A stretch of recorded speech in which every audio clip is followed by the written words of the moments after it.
Are you tired? Are you finished? Are you done?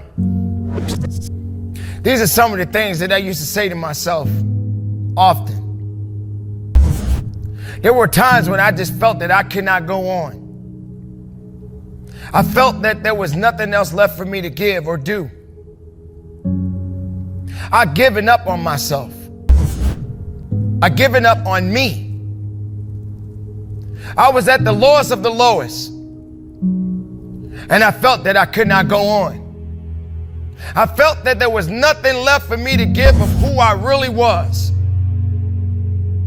Because when I got to a point when I felt so weak, I felt there was nothing else left for me to give.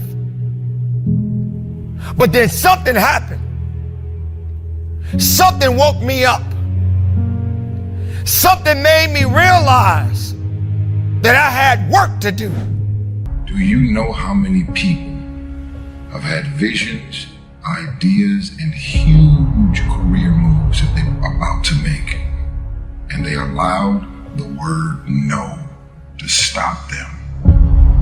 When you make the decision to do what you want to do with your life, just know this: because the family and the friends in your life do not share your vision, in most cases, they will be the first person to try and talk you out of what you want to do with your life.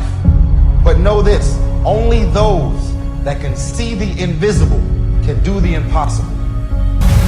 You have to be relentless. You have to never let off the gas, never stop, never quit. Never allow anyone to talk you out of the dream, the vision, and ideas.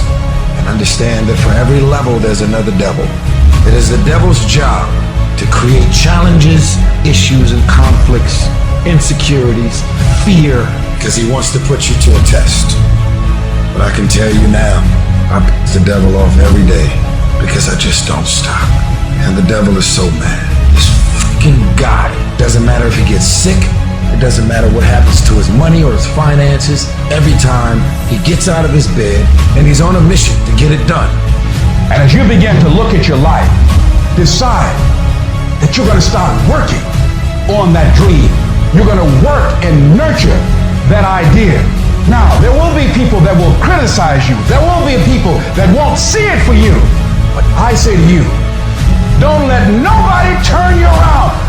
You don't need anybody to understand it. You don't need anybody to approve you. You don't need anybody to say, go ahead on and do it. If you get that, that's fantastic. If you get that encouragement, that's great. But I say stand up within yourself boldly and say, this is my life. I'm controlling my destiny. Now, if you know what you're worth, now go out and get what you're worth. But you gotta be willing to take the hits and not pointing fingers saying you ain't where you wanna be because of him or her or anybody. Cowards do that, and that ain't you. You're better than that. You need to hear this loud and clear. You need to get this in your spirit, because I don't know what you're walking through, but some of you right now, you are in a tough season. An event has happened, and something's happened, and maybe you have failed. But I want to remind you that failure is not final, it's formative. It is part of the process. It's part of the journey. Your failure matters as much as your success. How do you think you're gonna grow if you don't ever fail? Yet some of you have failed and you have decided, well, guess what? I'm a failure. No, failure is an event. It is never a person. Just because you failed doesn't mean that you're a failure. In fact, failure is actually fuel for your future. You have to fail in order to succeed. The darker the night, the brighter the morning. This too shall pass. You're going to get through this thing. At some point, everything's going to go south on you. Everything's going to go south, and you're going to say, this is it. This is how I end. Now, you can either accept that or you can get to work.